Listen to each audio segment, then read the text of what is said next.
Hello everyone, आप सब कैसे हैं? मैं उम्मीद करता हूं कि बहुत अच्छे होंगे और अपनी पढ़ाई को बहुत अच्छे से कर रहे होंगे। मैं Akash Kumar Bhadana ICT virtual classroom में आपका बहुत बहुत स्वागत करता हूं मेरे प्यारे बच्चों।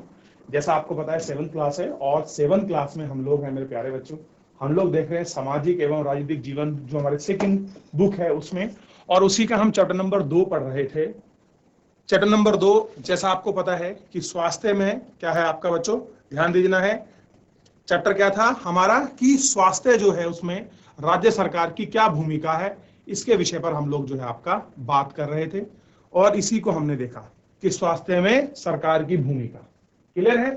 चैप्टर को हम लोग आपका पूरा देख चुके हैं, बहुत सारी चीजों को हमने इसमें पढ़ लिया है। कुल मिलाकर 2 लेक्चर अभी तक हमारे इसमें हो चुके हैं और इन लोगों को आपका देखने के बाद हमने इन सारी चीजों, कल हमने आपका बच्चों जो था हेल्थ में हमने 2 सेक्टर की बात की थी। एक कर रहे थे हम गवर्नमेंट सेक्टर की बात, एक कर रहे थे प्राइवेट, यानी कि जो सार्वजनिक हेल्थ सेंटर हैं जो हमको आपका सर्विस आपको प्रोवाइड कराते हैं, हम उनको बोलते हैं गवर्नमेंट हॉस्पिटल।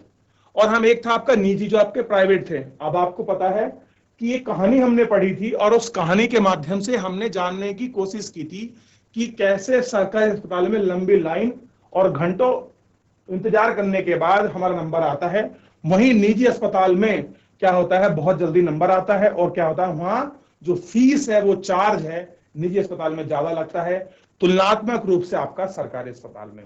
हमने इन दोनों की कहानी से इस स्टोरी को समझने का प्रयास किया था और हमने इसको एक एक करके बहुत अच्छे से आपका देख भी लिया था और आपका जान भी लिया था।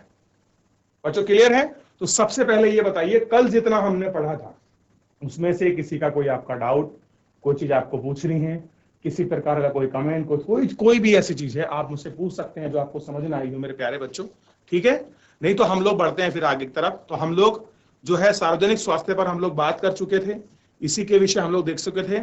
और एक बार हम वैसे निजी को देख रहे थे, हमने यहां तक पैराग्राफ पढ़ लिया था, लेकिन कोई नहीं, हम दोबारा एक बार पुनः पढ़ते हैं ताकि जो बच्चे कल अपनी क्लास में नहीं थे आज वो चैप्टर को मेन स्टार्टिंग से आपका पढ़ सके। क्लियर है? ये आपको ध्यान देना है। चलिए एक बार इसको देख लीजिए फिर आगे बढ़ते हैं। क्लियर है? चलिए ध्यान दीजिए, बात कर रहे हैं निजी स्वास्थ्य सेवाओं की। अगर मैं आपसे पूछूं कि आप मुझे बताइए निजी स्वास्थ्य सेवाएं क्या है, तो आप क्या कहेंगे? तो आप देखिए, निजी कहेंगे अगर कोई व्यक्ति अपना हॉस्पिटल, अपना क्लिनिक खोलता है और वहां लोगों को दवाई देता है तो वो क्या है, आपका निजी हॉस्पिटल है, निजी क्लिनिक। जैसे हमारे देश में कई तरह के निजी स्वास्थ्य सेवाएं पाई जाती हैं। बड़ी संख्या में डॉक्टर अपने निजी दवाखाने चलाते हैं। ग्रामीण क्षेत्रों में पंजीकृत चिकित्सा व्यवसायी मिलते हैं। शहरी क्षेत्रों में बड़ी संख्या में डॉक्टर हैं जिनमें से बहुत से विशेषज्ञों की सेवाएं प्रदान करते हैं। निजी रूप से चलाया जा रहा है अस्पताल, नर्सिंग होम भी हैं। और देखिए बहुत से क्या है ऐसे रूप में आप देखोगे, अस्पताल भी हैं और नर्सिंग होम भी हैं। आज की तारीख में आप देखिए गवर्नमेंट हॉस्पिटल की तुलना में जो आपके प्राइवेट हॉस्पिटल है वो सुपर मल्टी आपके नेशनल हॉस्पिटल है। आप देखे होंगे कि बहुत ज्यादा अच्छी आपकी उन्नत आपके तकनीकी के साथ और बहुत अच्छी चमक धमक के साथ आपको क्या मिलेंगे, होटल लगेंगे कि जैसे आपको क्या लगेंगे अस्पताल। आप देखिए ऐसा एक हॉस्पिटल है आपका गुरुग्राम में, आपका वेदांता हॉस्पिटल। आप वेदांता को देखिए, आप मैक्स हॉस्पिटल को देखिए, आप फोर्टिस को देखिए। क्लियर है? और कुछ ऐसे हॉस्पिटल हैं जिन्हें आप देख के लगेगा कि ये अस्पताल तो है ही नहीं, बाहर से होटल जैसे प्रतीत होते हैं, लेकिन वहां पर इलाज कराना बहुत महंगा है।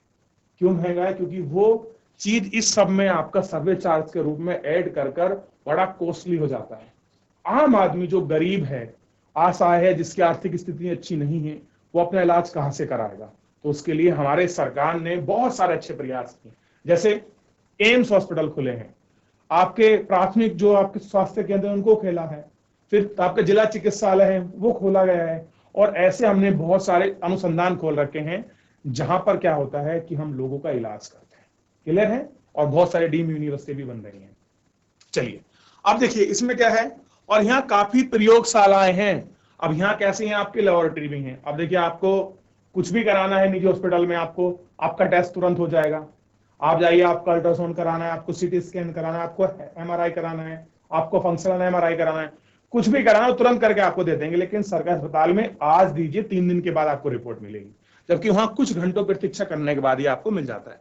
जैसे एक्सरे, अल्ट्रासाउंड आदि ऐसी दुकानें भी हैं जहां पर हम दवाई खरीदते भी हैं। और आप देखते होंगे बहुत सी जगह डॉक्टर क्या करते हैं, अपने यहाँ बैठते हैं वो अपने क्लिनिक में, वो आपका एक आपको चेक करते हैं, आपका प्रिस्क्रिप्शन लिखते हैं और उस प्रिस्क्रिप्शन में आपकी दवाई लिखते हैं और दवाई को क्या कर देते हैं, बोल देते हैं कि बाहर में सामने वाला मेडिकल हमसे परचेज कर लेना। क्लियर है। और बहुत सा हॉस्पिटल ऐसा होता है कि जहां आपको दवाई भी उस अस्पताल में मिल जाती है। तो ये सारी फैसिलिटी है आपका प्राइवेट हॉस्पिटल्स की। क्या है? प्राइवेट जो हॉस्पिटल हैं उन सब की आपका फैसिलिटी है। ठीक है, तो ये आपको थोड़ा सा ध्यान रखना। अब ऐसा ही एक दृश्य हमको दिखाया गया दिल्ली के एक प्रमुख निजी अस्पताल में ऑपरेशन के बाद मरीजों की देखभाल का कमरा, कि कैसे आपका निजी हॉस्पिटल में मरीजों को देखभाल करने के लिए एक प्राइवेट जो वार्ड है उसको रखा गया है। देखिए ऐसे देखते हैं आप लोग, और आपने देखा भी होगा जब कोई आपका रिलेटिव या कोई भी आपका नॉन ऐसा हॉस्पिटलाइज होते हैं और वहां जाकर देखते हैं तो आप ना बहुत सारी चीजों को देखते हैं। नए नए आपके इंस्ट्रूमेंट लगे होते हैं, वहां अलग अलग तरीके की फैसिलिटी होती हैं, डॉक्टर चेकअप के लिए आते हैं, चेकअप रूटीन होता है कि डॉक्टर सुबह राउंड पे आएंगे, फिर दोपहर को, फिर शाम को नर्सेज जो है वो आपके बीच में आपका मेडिसिन वगैरह, आपका बीपी वगैरह ये सब कुछ आपका सर्कुलर करके रखती हैं। जो कोई आपका सीनियर डॉक्टर होता है वो आपका राउंड करता है। तो ये सारी चीजें होती हैं। क्लियर है। अब देखिए जैसा कि इनके नाम से ही ज्ञात होता है कि निजी स्वास्थ्य सेवा पर सरकार का स्वामित्व अथवा नियंत्रण नहीं होता। यानी कि जो भी आपके गवर्नमेंट, जो भी आपके प्राइवेट हॉस्पिटल हैं उनमें क्या नहीं होता, सरकार का कोई नियंत्रण नहीं चलता है। यानी कि वो अपनी मर्जी से ऑपरेशन चार्ज ले सकते हैं, अपनी मर्जी से महंगी दवाई दे सकते हैं, कोई भी वो फीस रख सकते हैं। अब देखिए सरकारी अस्पताल में जाइए तो आपका 20 रुपए या 25 रुपए का आपका पर्चा बनता है, जिसके माध्यम से आप डॉक्टर को दिखा सकते हैं। जबकि प्राइवेट हॉस्पिटल में 500, 1000, 1500 रुपए का केवल क्या है आपके परामर्श करने का कि आपको ये दवा दे रहा हूं इसलिए इतने पैसे लेते हैं। सार्वजनिक स्वास्थ्य के विपरीत इन निजी स्वास्थ्य सेवा में मरीजों को हर सेवा का बहुत धन व्यय करना पड़ता है। अब क्या कह रहे हैं, अगर आपको मेडिकल सर्विस लेनी है तो इसके लिए आपको बहुत बड़ा धन आपको पे करना पड़ता है। आपको बहुत बड़ा जो धन है वो आपको देना पड़ता है। किसको देना पड़ता है बच्चों? आपका प्राइवेट हॉस्पिटल को, जो व्यक्ति अपना ट्रीटमेंट कराता है, जो अपना इलाज कराता है। ये आपको देखना चाहिए। और आपने सुना भी होगा कि प्राइवेट हॉस्पिटल में हमारे बहुत ज्यादा पैसे लग गए, खर्च हो गए, इस तरह की चीजों का आप देखते हैं। आज निजी स्वास्थ्य सेवाएं चार ओर दिखाई देती हैं, चारों ओर। अब तो बड़ी बड़ी कंपनियां अस्पताल भी चलती हैं। कुछ कंपनियां दवाई को बनाने और बेचने में भी लगती हैं। शहरों के कोने कोने में दवाई की दुकानें देखी जा सकती हैं। क्या करते हैं कि शहरों का जो कोना कोना है उनमें आपका जो दवाई की दुकानें हैं हम उनको भी देख सकते हैं। क्या कर सकते हैं? आपका उनमें देख सकते हैं। ठीक, ये आपको ध्यान रखना है। स्वास्थ्य सेवाएं और समानता, क्या सबके लिए पर्याप्त सेवाएं उपलब्ध करता है? अभी हमको देखना है। जो आपका स्वास्थ्य सेवाएं हैं और समानता है, क्या ये सबके लिए पर्याप्त सेवा उपलब्ध कराता है? हम भारत की एक ऐसी स्थिति मान कर सकते हैं, ऐसा जून कर सकते हैं कि जहां निजी सेवा तो बढ़ रही है परंतु सार्वजनिक सेवा नहीं। अब देखिए निजी सेवा का मतलब है जहां पर आपका प्राइवेटाइज जो आपका जेशन है वो ज्यादा हो रहा है, जबकि गवर्नमेंट सेक्टर आपके कम बढ़ रहा है। और अगर हेल्थ में हम खास करके बात करें तो गवर्नमेंट हॉस्पिटल की तुलना में प्राइवेट हॉस्पिटल का जो नंबर है वो बहुत ज्यादा बढ़ रहा है। सरकारी जो अस्पताल है उनकी संख्या क्या हो रही है, काफी मात्रा में आपका बहुत तेज स्पीड से आपका बढ़ रही है। आप देखते होंगे एक किसी शहर में एक अस्पताल सरकारी हो सकता है, छोटे छोटा आप कोई शहर ले लीजिए, लेकिन वहां प्राइवेट आपको 5 से 7 या 8 मिनिमम आपको क्या मिल जाएंगे बच्चों, आपको हॉस्पिटल मिल जाएंगे। और अगर कोई महानगर है तो महानगर में बड़ा हॉस्पिटल कितने मिलेंगे आपको, 1 या 2 मिल जाएंगे। कुछ उसके जो आपके प्राथमिक केंद्र हैं, उप समूह केंद्र मिल जाएंगे। जबकि आप अगर महानगरों में देखोगे तो आपको सुपर मल्टी हॉस्पिटल आपको मिलेंगे, बड़े बड़े कॉलेज, डीम यूनिवर्सिटी, आपको ये क्या है मेडिकल कॉलेज वगैरह देखने को मिल सकते हैं। तो हम ये कह सकते हैं कि स्वास्थ्य सेवा और समानता सबके लिए पर्याप्त सेवाएं उपलब्ध हैं, चाहे वो निजी सेक्टर में हो चाहे आपका प्राइवेट में हो। हालांकि निजी सेक्टर में इस क्षेत्र में बहुत ज्यादा बढ़ोतरी है तुलनात्मक रूप से आपका सरकारी क्षेत्र की तुलना में। अब देखिए ये सरकारी क्षेत्र में केंद्रीकृत हैं, इन सेवाओं का मूल्य भी अपेक्षित अधिक रहा है। दवाई महंगी होती है, बहुत से लोग उन्हें खरीदने में सामर्थ्य नहीं होते हैं, इसलिए जब परिवार में बीमारी होती है तो उन्हें ऋण लेना पड़ता है। कह रहे हैं जब परिवार में आपकी बीमारी होती है तो उन्हें क्या है, आपका ऋण जो है आपका लेना पड़ता है। कुछ निजी सेवाएं अधिक कमाने के लिए पर्याप्त ऐसे कार्यों को प्रोत्साहित करती हैं। क्या कह रहे हैं, कुछ ऐसी आपकी प्राइवेट सर्विस हैं जिनको लेने में उन्हें प्रोत्साहित करती है, जो सही नहीं है। कई बार सस्ते तरीके उपलब्ध होने की वजह से इनका प्रयोग नहीं किया जा सकता। उदाहरण के लिए प्राय देखा जाता है कि कुछ चिकित्सक जरूरत से ज्यादा दवाई, इंजेक्शन और सिलाइन आदि की सलाह देते हैं। आप देखेंगे बहुत सारे ऐसे चिकित्सक हैं, चिकित्सक का मतलब है जो आपके डॉक्टर हैं, वो क्या करते हैं, ज्यादा दवाई आपको प्रिस्क्रिप्शन करते हैं और कहते हैं कि आपको इंजेक्शन लेना है, सलाइन लेनी, इस तरह का इलाज देते हैं, जबकि साधारण इलाज भी पर्याप्त हो सकता है। कह रहे कि नॉर्मल दवाई से भी कोई बंदा ठीक हो सकता है।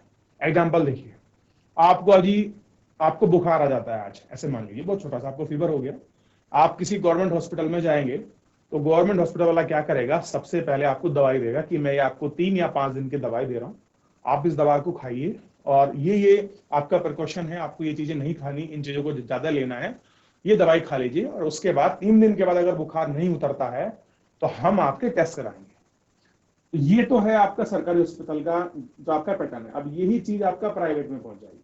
तो प्राइवेट वाले क्या कहते हैं आपको, सबसे पहले आपको बुखार है, दवाई मैं बाद में दूंगा, पहले मैं आपके टेस्ट करा लेता हूं ताकि मुझे पता चल जाए कि आपको बीमारी क्या है। टेस्ट करा लीजिए, मान लीजिए अगर टेस्ट में कुछ छोटा ऊपर नीचे आ गया, देखिए जब बुखार होता है तो आपकी प्लेटलेट नीचे गिर सकती है, बीपी लो या हाई हो सकता है, क्लियर है, और बहुत सारी चीजें हैं जो दाएं बाएं हो सकती हैं। तो डॉक्टर क्या करते हैं, आपका तो बीपी भी गिरा हुआ है, आपको शुगर भी नॉर्मल से थोड़ी कम है, आपकी प्लेटलेट्स भी कम है, तो वो क्या कर देते हैं, अपना पैसा बनाने के लिए आपको बहुत सारी चीजें एक्स्ट्रा जोड़ देते हैं। ये इंजेक्शन आपको सुबह लेना पड़ेगा, ये सलाइन आपको शाम को लेना पड़ेगा, ये कैप्सूल ऐसे खाना है, जबकि वो इलाज बहुत नॉर्मल मात्रा में भी हो सकता है। इस तरह से ये सारी चीजें क्या हमको देखने के लिए मिल रही है। और देखिए इसमें क्या कहा गया कि स्वास्थ्य सेवा को और अधिक किफायती कैसे बनाया जा सकता है, इस पर चर्चा करी। किफायती मतलब सस्ता। अब आप बताइए कि हम ऐसा क्या करें कि हेल्थ को हम लोग बहुत किफायती बना दें ताकि एक गरीब आदमी तक भी उसकी जो है पहुंच आपका सुनिश्चित हो सके। क्या हो सके, एक गरीब व्यक्ति की भी जो पहुंच है वहां तक सुनिश्चित हो सके, एक गरीब व्यक्ति भी अपना बहुत अच्छे से मेडिकल ट्रीटमेंट करा सके। आज की तारीख में विकास का मतलब क्या है, डेवलपमेंट। रोटी कपड़ा मकान से कोई आदमी आपका अमीर नहीं हो रहा है, नहीं, उसको प्राथमिक स्वास्थ्य सुविधाएं, उसको शिक्षा, उसको रोजगार, उसको स्वच्छता, उसको पेयजल, उसको लाइट, ये सब आदमी के जीवन के लिए उपयोगी है। क्लियर है? तो इसको देख लीजिए। कुछ चीज समझ नहीं आई है आपको, गवर्नमेंट हॉस्पिटल और प्राइवेट हॉस्पिटल की जो आपके सर्विसेज हैं, इनमें तो आप मुझसे पूछ सकते हैं मेरे प्यारे बच्चों। आप इसको पढ़ेंगे, फिर इसके बाद मैं आपको इसके वन लाइनर भी आपको बता दूंगा कि अगर आप इस चैप्टर को रिवीजन करना है तो चैप्टर के की पॉइंट्स क्या हैं जिनको आप याद रख सकते हैं और चैप्टर का रिवीजन कर सकते हैं। देखिए, भारतीय आयुष विज्ञान परिषद का आयुष विज्ञान नैतिक संहिता कहलाता है।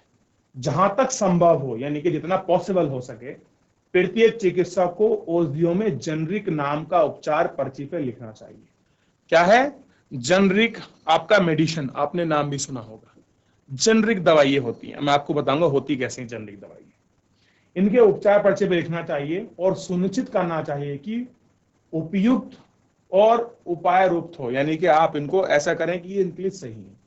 सबसे पहले आप देखिए जेनरिक दवाइयां, और आज एक निजी हॉस्पिटल की दवाई और प्राइवेट हॉस्पिटल की दवा को आप मेरे कहने से थोड़ा सा चेकिंग बैलेंस कीजिए।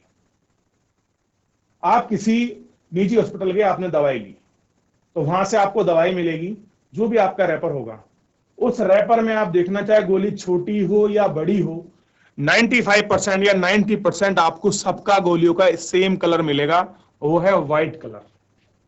कैसा मिलेगा? व्हाइट कलर, चाहे गोली छोटी हो बड़ी हो। अगर आप कैप्सूल दिया है तो उसका कलर आपका चेंज हो सकता है।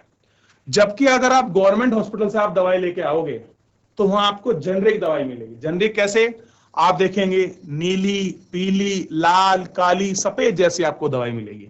तो मैं आपको जेनरिक ज्यादा नहीं बता रहा हूं, उसकी डेफिनेशन उसको एक्सप्लेन नहीं कर रहा हूं, सिंपल एक मैं छोटा सा बेसिक अंतर बता रहा हूं कि जेनरिक मेडिसिन में और जो एंटीबायोटिक जो आपका मेडिसिन है जो आपका प्राइवेट सेक्टर में सबसे ज्यादा यूज हो रही है, इन दोनों को कैसे आप लोग डिफरेंसेस कर सकते हैं, आप इनके बीच में कैसे अंतर कर सकते हैं, ये आप स्पष्ट रूप से जो है आपका देख सकते हैं। आप इनका स्पष्ट रूप से जो अंतर है वो साफ कर सकते हैं। ठीक है, ये आपको देखना है। चलिए, इतना क्लियर हो गया जेनरिक दवाई का प्राइवेट हॉस्पिटल गवर्नमेंट हॉस्पिटल में क्या है, और हमको ये देखना है कि कैसे हम ऐसे करें कि जिससे आपका क्या हो जाए, इलाज किफायती मतलब सस्ता हो जाए। क्या करना चाहिए? अगर मैं आपसे पूछूं कि आपके पास ऐसे कौन से पॉइंट है मेरे प्यारे बच्चों जिनके माध्यम से हम इलाज को सस्ता कर सकते हैं, बताइए, वो कुछ बिंदु मुझे बताइए। क्या है कोई बच्चा जो लाइव जुड़कर चैट के माध्यम से ये बता सकता है कि सर ये कुछ ऐसे बिंदु हैं जिनके माध्यम से हम उपचार को सस्ता कर सकते हैं और लोगों तक उसकी पहुंच को सुनिश्चित करा सकते हैं? क्लियर है? बताइए आप मुझे, जल्दी बताइए, कौन बच्चा बताएगा? और एक बार देख भी लीजिए, आप लोग कुछ पूछना है, कुछ डाउट है, आप अपनी बुक का पन्ना पलटकर आप लोग रिवीजन कर सकते हैं। कुछ भी ऐसा बनता है कि ये चीज आपको समझ नहीं आई, ये लाइन, ये पॉइंट, आप मुझसे पूछ सकते हैं मेरे प्यारे बच्चों, फिर हम लोग आगे बढ़ जाएंगे। देख लिया? चलिए आगे बढ़ते हैं, और आगे बढ़ने के साथ और जो बहुत सारी चीजें हैं उन पर गौर करते हैं और एक एक करके हम इनको देखते हैं। जैसे तथ्य यह है कि, तथ्य का मतलब पॉइंट, बिंदु, मुद्दा यह है कि किसी जनसंख्या के 20% लोग ही बीमारी के दौरान आवश्यक दवाओं को खरीदने में सक्षम है। सिंपल देखिए, क्या कह रहे हैं कि जितनी भी हमारी पॉपुलेशन है, जनसंख्या है, मान लीजिए उसमें जितने भी आदमी बीमार पड़े, तो उन बीमार लोगों में केवल 20% लोग ऐसा है जो बीमारी के लिए दवा खरीदने में सक्षम है। कितने लोग हैं? केवल 20%। कैसे हैं? 20%। ठीक है, ये देखिए कैसे हैं, 20%, यानी कि एक जनसंख्या का एक बहुत बड़ा पार्ट है। मान लीजिए हमारे देश में कितनी जनसंख्या है, उसमें से कुछ लोग जो हैं आपके बीमार हैं, और आपको पता है कि काफी बड़ा नंबर है, और कुछ आपके सीजनल बीमारियां होती हैं जो मौसम परिवर्तन होने के दौरान चीजें होती हैं। तो उनमें से जो लोग बीमार हुए हैं, केवल 20% लोग ऐसे हैं जो अपनी दवा को खरीदने में सक्षम हैं, कैपेबल हैं। वे लोग भी जिन्हें हम गरीब नहीं समझते, दवा संबंधी खर्चों को उठाने में कठिनाई का अनुभव करते हैं। ये कह रहा है कि जिन लोगों को हम आपको गरीब नहीं समझते ना, वो भी अगर अपना दवाई का खर्चा उठाते हैं, क्लियर है, वो क्या होते हैं, वो भी अपने आप को बड़ा कठिनाई और सहज महसूस करते हैं। अब देखिए, दवाई है, कोई कितना भी रिच क्यों ना हो, लेकिन एक लिमिट्स होती है। अगर वो लिमिट बढ़ जाएगी तो किसी को भी दिक्कत हो सकती है दवाई में। और आपको पता है कि आज की तारीख में जो दवाई है, जेनरिक मेडिसिन को छोड़कर जो आपकी नई दवाई आ रही है, एंटीबायोटिक जिनको हम बोलते हैं, या और जो दवाई है, वो महंगी हैं और कैसी हैं, आपका कॉस्टली हैं। और अगर आप उनको खा लो, आप अगर खाने के बाद ठीक भी हो जाते हो, तो उनके साइड इंपैक्ट आपको कई साल के बाद आपको अपनी बॉडी में दिखाई देंगे, जैसे कमर दर्द, क्लियर है, और आपको बीपी, शुगर, हाइपरटेंशन, सिर के बाल गिरना, सर में दर्द रहना, गैस बनना, ये सारे कहीं ना कहीं इसके ही आपके इफेक्ट दिखाई देते हैं। देखिए, एक अध्ययन में यह पाया गया, अध्ययन का मतलब है कि आपका रिसर्च की गई और उसमें पाया, जो लोग अस्पताल में बीमारी की या चोट लगने के कारण भर्ती होते हैं, उनमें से 40% लोग खर्चे का भुगतान करने के लिए पैसे उधार लेते हैं। और कह रहे हैं कि ऐसा है कि जो लोग आपका बीमार होते हैं, या किसी का एक्सीडेंट वगैरह हो जाए, चोट लग जाए, तो जो हॉस्पिटल का हिसाब होता है, उसमें से 40% लोग ऐसे हैं अपने इलाज के लिए पैसे उधार लेते हैं। क्या करते हैं? उधार लेते हैं। चाहे उन पैसे को ब्याज पे लें, कुछ संपत्ति, या फिर क्या करते हैं, कुछ अपनी संपत्ति बेच देते हैं। या तो आप ब्याज पे पैसा लेंगे, किसी रिश्तेदार अपने सगे संबंधी से मांगेंगे, या कोई अपनी संपत्ति को बेच देता है कि हमें अब अपने बच्चे का इलाज कराना है तो हमको अपना कार बेचना पड़ेगा, बाइक बेचनी पड़ेगी, या कोई भी आपका भेड़ बकरी इत्यादि ये सब चीजें बेचनी पड़ेंगी तो हम अपने बच्चे का इलाज कर पाएंगे। तो ऐसी कंडीशन आदमी को बीमारी में बनती है। यानी कि भारत में अभी भी लोग इतने सक्षम नहीं है कि वो बीमारी के खर्चों का पैसा वहन कर सके। हमें ये समझ आता है। देखिए, अब देखिए, ग्रामीण इलाके में अक्सर एक जीप की मरीजों की चलता फिरता दवाखाना बन के आती है। अब क्या होता है, एक हमारे यहाँ अभियान चलता है, मलेरिया उन्मूलन अभियान। अब देखेंगे आप इस अभियान को, ये जो अभियान है मेरे प्यारे बच्चों, ये जो अभियान था आपका, देखिएगा ऐसा, इस अभियान के अंतर्गत क्या होता है कि जो मच्छर होता है, मच्छर से ये बीमारी होती है, मच्छर किसी को काट लेता है और उसमें तीव्र जो है आपका फीवर या कह सकते हैं ज्वार आता है, और उसकी वजह से लोगों को क्या होती है, दिक्कत होती है। क्लियर है, क्या होती है, दिक्कत होती है। तो उसके उन्मूलन के लिए गांव में क्या होता है कि मलेरिया उन्मूलन चल आपका चिकित्सक दल होता है। लोगों को गांव गांव जाके डॉक्टर लोग, नर्स लोग आपका जागरूक करते हैं, जो हेल्थ कर्मी होते हैं, कि आप अपने घर में किसी भी स्थान पर स्वच्छ पानी ही क्यों ना हो, चाहे गंदा हो या स्वच्छ हो, पानी को एकत्र ना होने दें, उसमें मच्छर ना पनपने दे। अगर मच्छर पनपता है तो वो मच्छर आपका मलेरिया का मच्छर हो सकता है और उसे काटने पर आपको बीमार हो सकते हैं। या फिर आप इस तरह की चीजों का बचें।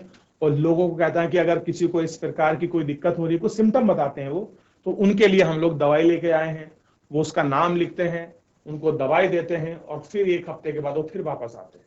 तो इस तरह से सरकार के प्रयास से, ताकि लोगों को थोड़ा सा जो हेल्थ सेवाओं में जो पैसा खर्च करना पड़ रहा है उसमें थोड़ी कमी लाई जा सके, और जो गरीब लोग हैं उन तक पर्याप्त क्या हो, आपकी चिकित्सा सुविधा मुहैया करा सके। क्या करा सके, चिकित्सा जो सेवा है वो आपकी मुहैया करा सके।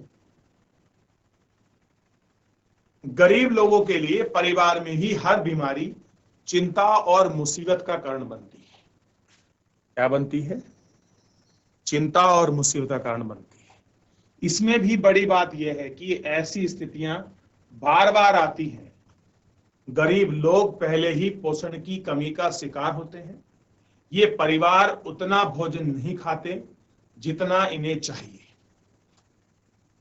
उन्हें जीवन की आधारभूत आवश्यकता जैसे पानी, पीने का पानी, घर के लिए पर्याप्त जगह, साफ सफाई वातावरण तक उपलब्ध नहीं हो पाता, और इसलिए उन्हें बीमार पड़ने की संभावना जो है अधिक रहती। बीमारी होने पर खर्च की हालत में भी और हालत खराब हो जाती है। देखिए, क्या नहीं है, गरीब लोगों को क्या नहीं मिलता, आपका पोषण की कमी होती है।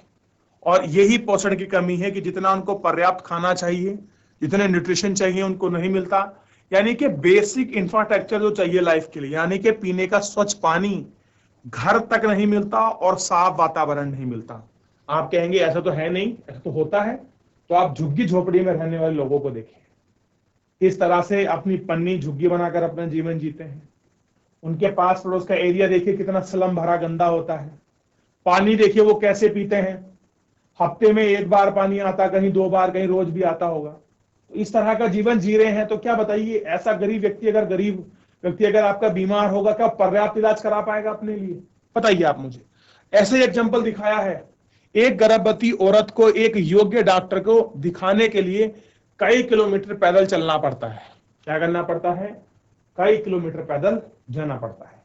और आप इस स्थिति को अपने गांव, अपने पास पड़ोस में बहुत अच्छे से फेस कर सकते हो, इसको देख सकते हो कि ये चीजें क्या है और कैसे है। क्लियर है? चलिए ध्यान दीजिए, आगे बढ़ते हैं। देख लिया आपने इतना, इससे आगे बढ़ जाएं। इसमें कोई डाउट, कोई क्वेरी किसी का, कोई प्रश्न? चलिए आगे देखते हैं। और आगे जो है इसमें हम लोग आपका बात भी करेंगे, और कह रहे हैं कि कभी कभी केवल पैसा ही लोगों को बेहतर इलाज में बाधक नहीं होता। और कह रहे हैं कि कभी कभी ऐसा नहीं कि पैसा ही नहीं है इसलिए आदमी का इलाज नहीं होता। उदाहरण के लिए महिलाओं को तुरंत इलाज के लिए, क्या कह रहे हैं, तुरंत इलाज के लिए डॉक्टर के पास नहीं ले जाया जा सकता। कई आदिवासी क्षेत्रों में स्वास्थ्य केंद्र कम है और वहां वे अच्छी तरह से नहीं चलते, वे निजी स्वास्थ्य सेवा भी उपलब्ध नहीं है। अब कह रहे हैं कि अगर आपके पास पैसा है तो जरूरी नहीं है आपका इलाज तुरंत हो जाए, सारी चीज आपकी सॉर्ट आउट नहीं। जब कोई ऐसी प्रॉब्लम होती है, खास करके जब कोई आपका लेडी आपका प्रेग्नेंट हो, तो बहुत सारे सिम्टम ऐसे बन जाते हैं कि तुरंत डॉक्टर की आवश्यकता होती है। और खास करके वो बात एक क्षेत्र को नोटिस कर रहे हैं, आदिवासी, जो आपका ट्राइबल एरिया है। अब देखिए, जो आपके ट्राइबल लोग कहाँ निवास करते हैं? जंगल में निवास करते हैं। अब जंगल से उन्हें शहर जाना है, और शहर में पहले उन्हें क्या पड़ेगा? छोटा गांव। तो गांव में कहाँ डॉक्टर है? उसके बाद अब क्या पड़ता है? कस्बा, फिर मुख्य शहर। तो उनको स्वास्थ्य सेवाएं सरकारी तो छोड़ो, उनको निजी भी आपका सरकारी सेवाएं उपलब्ध नहीं होती।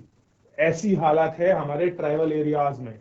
एग्जाम्पल आप उड़ीसा देख सकते हैं, गुजरात में देख सकते हैं, मध्य प्रदेश में देख सकते हैं, राजस्थान में देख सकते हैं, इवन छत्तीसगढ़ में देख सकते हैं। तो जो ऐसी कंडीशन हमको वहां देखने के लिए मिल जाती है कि जहां पर गवर्नमेंट हेल्थ से अलावा आपका प्राइवेट जो सेक्टर के क्षेत्र हैं, डॉक्टर वगैरह क्लिनिक, वो भी आपका प्रोवाइड नहीं है। तो भारत में अगर मैं कहूं, आज भी शिक्षा और हेल्थ संबंधी चीजें बहुत कमजोर हैं। हम ये कह सकते हैं, क्योंकि हम अभी देख रहे थे कि 100 में से 20% लोग ऐसा हैं, 20% लोग ही ऐसे हैं जो अपनी दवा का खर्चा उठा सकते हैं, 80% नहीं। और 40% लोग ऐसे हैं जो क्या करते हैं, अपने इलाज का भुगतान करने के लिए डॉक्टर का जो हॉस्पिटल जो खर्च होता है, 40% लोग ऐसे हैं जो पैसे उधार लेते हैं या कोई अपना सामान वस्तु बेचते हैं, फिर उसके अनुसार अपना काम चलाते हैं। तो भारत में जो है कुछ ऐसी स्थिति जो है आपका बनी हुई है।